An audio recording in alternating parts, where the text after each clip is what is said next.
안녕하세요. 나라TV의 나라입니다. 여러분들은 미라클 모닝이라는 말을 많이 들어보셨나요? 정해진 시간에 일찍 일어나는 행위를 말하는데요.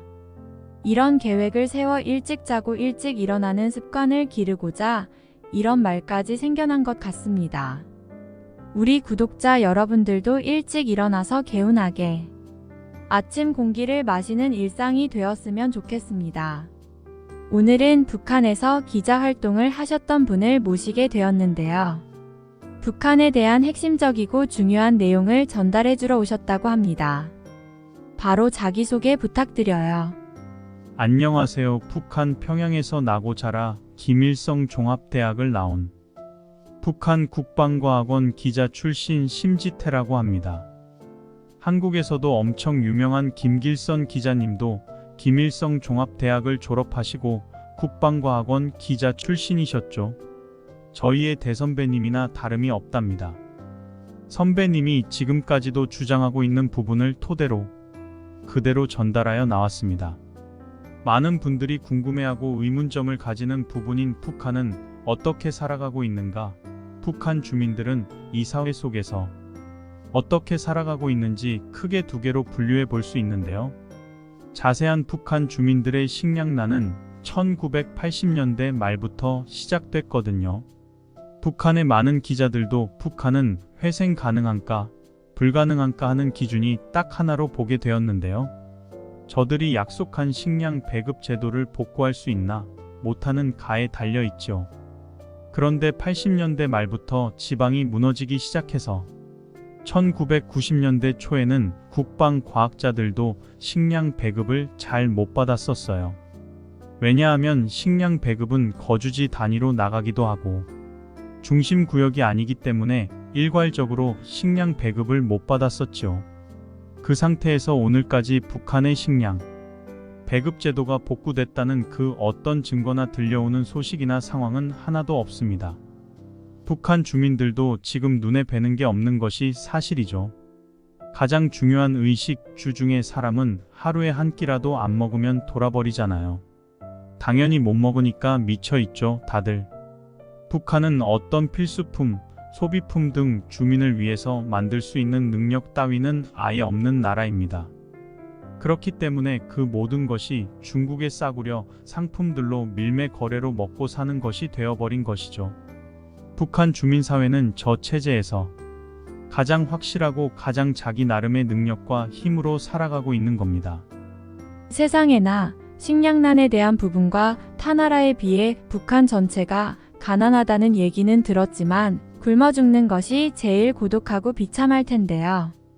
차마 말이 안 나옵니다. 그렇다면 북한 당국에서 이 문제점을 해결할 방법은 아예 없는 것인가요? 이 부분이 해결되려면 식량 배급 제도를 복구해야 되는데 보시다시피 북한은 지금 40년째 복구를 못하고 있습니다. 그렇기에 북한 주민들은 그저 사는 겁니다. 세상에 어쨌든 태어났으니까요. 그들에게는 삶에 대한 희망도 기쁨도 어떠한 낙관주의도 없습니다. 기력이 없이 그렇게 살다가 가는 거죠. 그냥 저 놈보다는 조금 더 잘 살아야겠다.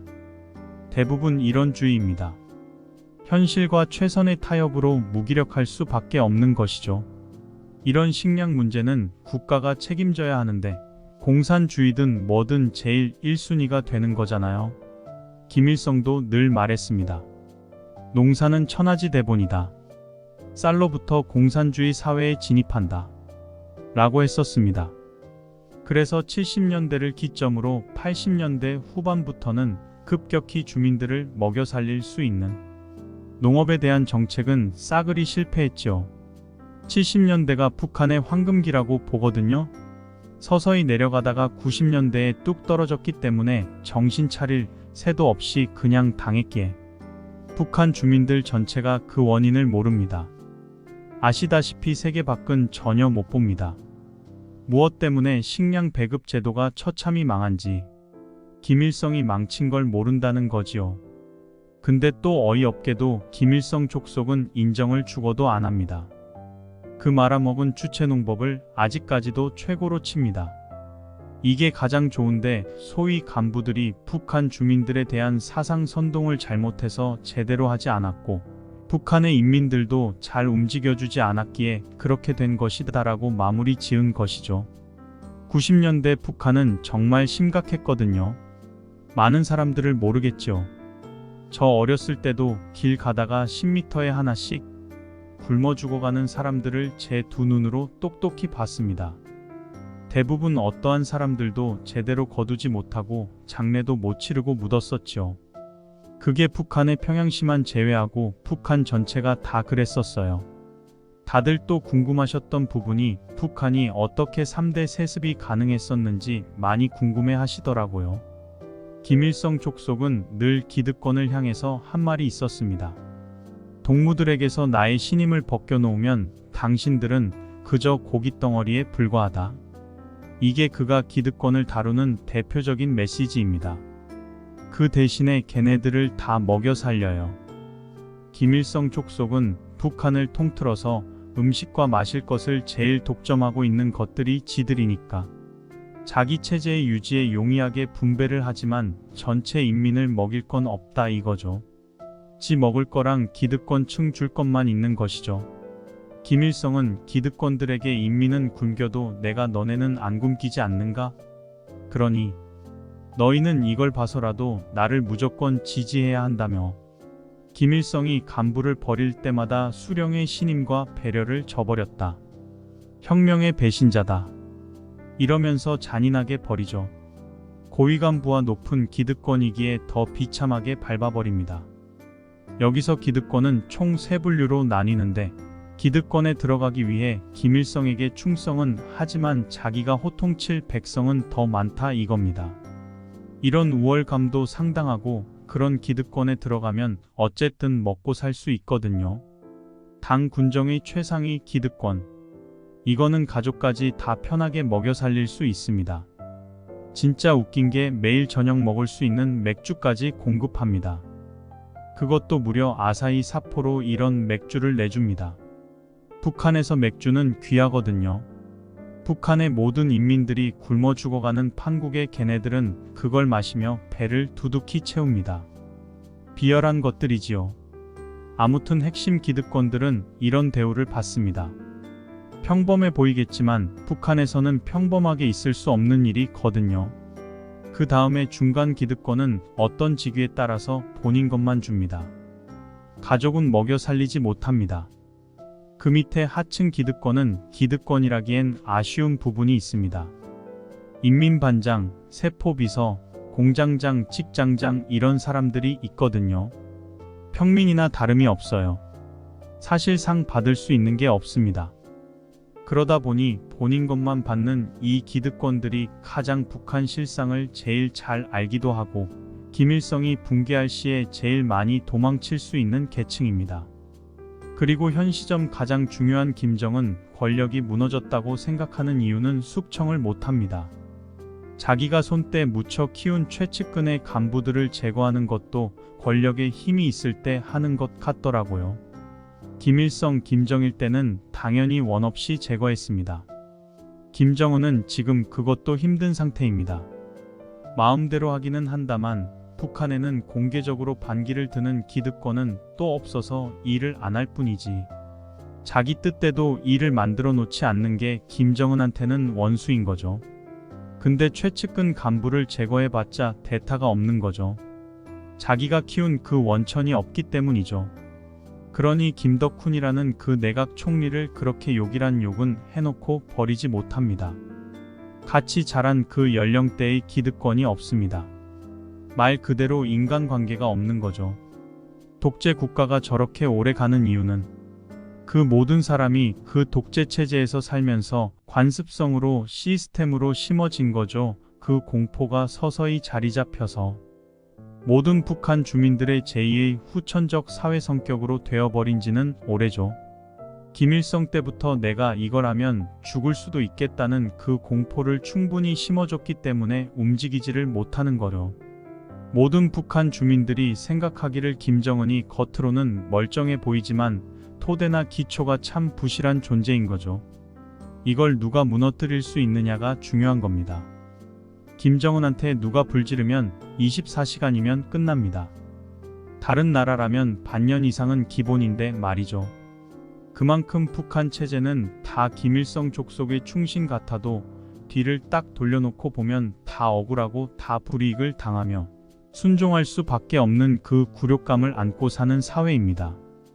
그걸 김일성이 다 만들어 놓은 것이지요. 공포심을 심은 것도 모자라 서로 감시하게 만들어 놨기 때문에 그러는 겁니다. 역시 북한 사람들은 멍청해서 당한 게 아니라고 저도 생각이 들었었거든요.